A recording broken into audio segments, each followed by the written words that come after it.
Over the last 2 months, I've been binging both Game of Thrones and Westworld, and they've quickly become my top 2 favorite shows. Oh, well, there is 12 Monkeys, but that's tied into the number 2 spot. And now with Westworld returning on Sunday, I thought it'd only be fitting to make a video about it. I understand that this isn't an original theory, but it was for me at the time. And of course, whenever you look something up on the internet, it's already there.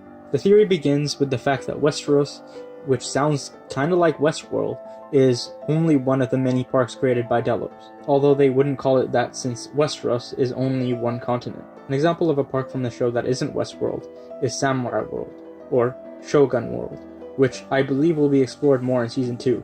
It is even fitting that the movie that the show is based on features a medieval world.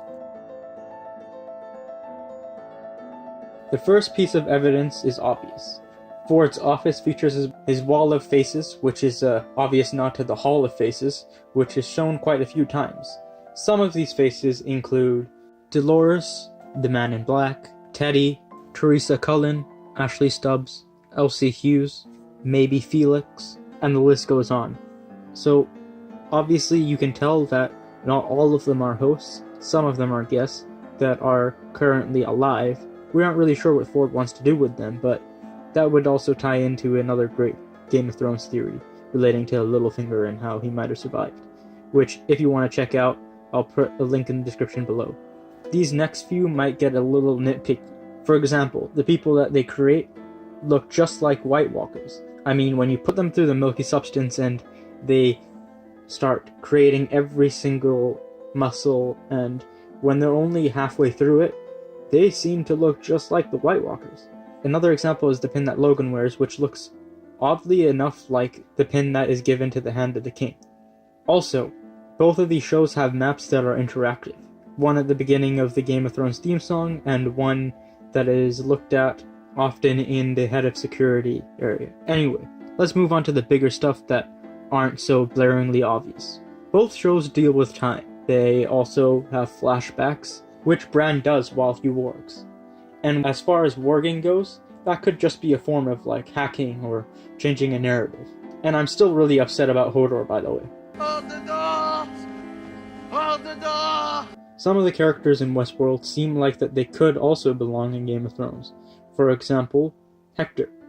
He looks like he came straight out of Dorne. I mean, just look at him. He fits right in with the Martells. And sorry, Oberyn, but you're dead. He's now your replacement. Now, I know there's been a lot of speculation on Reddit, for example, and they have a list right here where they believe that this character could be a host and this character could be a guest, but my thoughts are, what if none of them are guests?